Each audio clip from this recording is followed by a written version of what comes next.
प्रश्न है तो देखते हैं।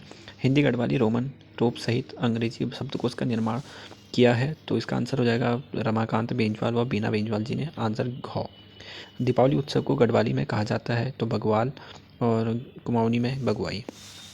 जंगल के चौकीदार को कहा जाता है पतरौल और कुमाऊनी में पतरौ। मकर संक्रांति इस त्यौहार के रूप में भी मनाई जाती है तो खिचड़ी संक्रांत के रूप में भी मनाई जाती है। मथना क्रिया के लिए गढ़वाली में प्रयुक्त शब्द है तो आंसर हो जाएगा गौ। गौआ हो जाएगा। छुलोण छोलोण पता नहीं क्या बोलते हैं इसको, तो समझ नहीं आता है गढ़वाली। सर्दियों के मौसम को कहते हैं तो हियूंद। को आंसर हो जाएगा। नमक रखने का काष्ठ पात्र कहलाता है तो कोसड़ी। तो ये भी शायद गढ़वाली का होगा, कुमाऊनी का तो है नहीं। और शाम के लिए गढ़वाली शब्द में प्रयुक्त होने वाला शब्द है ब्याखुनी, और कुमाऊनी में ब्याकने ऐसी बोलते हैं कुछ। एड़ी के लिए प्रयुक्त होने वाला शब्द हो जाएगा, आंसर इसका हो जाएगा घौ। फिपुंडो। और वीर गाथाओं को कहा जाता है तो भड़वाती। घौ हो जाएगा। सब गढ़वाली शब्द हैं। गढ़वाली शब्द भी काफ़ी कठिन लग रहे हैं कुमाऊँ वालों को। और उसके बाद है चढ़ाई के लिए प्रयोग किया जाने वाला शब्द उकाल, उकाव, और कुमाऊनी में उक्का बोलते हैं। लिखेगा क्रिया शब्द का गढ़वाली रूप हो जाएगा, आंसर लिख लो।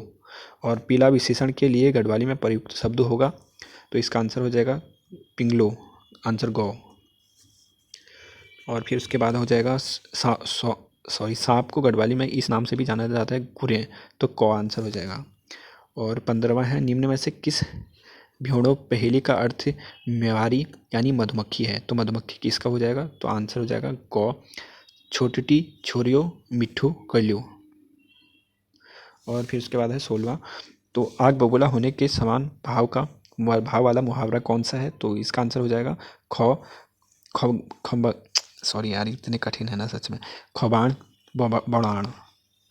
और फिर उसके बाद हो जाएगा 17वां, गढ़वाली में छुड़क्याली विशेषण का प्रयोग किस विशेष्य के लिए के साथ होता है, तो इसका आंसर हो जाएगा गौ दातुली। दातुली तो जिसे घास वास काटते हैं ना। और फिर उसके बाद हो जाएगा 18वां, वह शब्द जो गढ़वाली में माँ का पर्यायवाची शब्द नहीं है, तो ब्यों, तो आंसर घ हो जाएगा ब्यों। और फिर 19वां है चौखट के लिए प्रयुक्त होने वाला शब्द, तो इसका आंसर हो जाएगा गौ शंगण। तो ये गढ़वाली का शब्द है सांगण, नहीं तो अगर वैसे द्वार या धेली वगैरह बोलते तो समझ नहीं आता, पर इसका आंसर जो दिया है वो संगण दिया।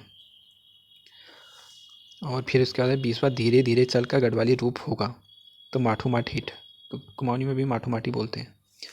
और 21वां हो जाएगा असिंचित खेती के लिए गढ़वाली में प्रयुक्त शब्द है, तो इसका आंसर जो है घ हो जाएगा त्वेली। और कटगल समूहवाची शब्द का प्रयुक्त होता है, तो 22वें का आंसर। और 23वें का आंसर हो जाएगा क लकड़ियों के लिए। और फिर उसके बाद है 24वां ऊनी कपड़ा जलाने का गंधबोधक शब्द है, तो 24वें का आंसर हो जाएगा किकराण। और जैसे कुमाऊनी में बोलते हैं तो वो क्या बोलते हैं, कतरन ऐसी टाइप कुछ बोलते हैं यार, समझ नहीं अभी भूल गया मैं भी।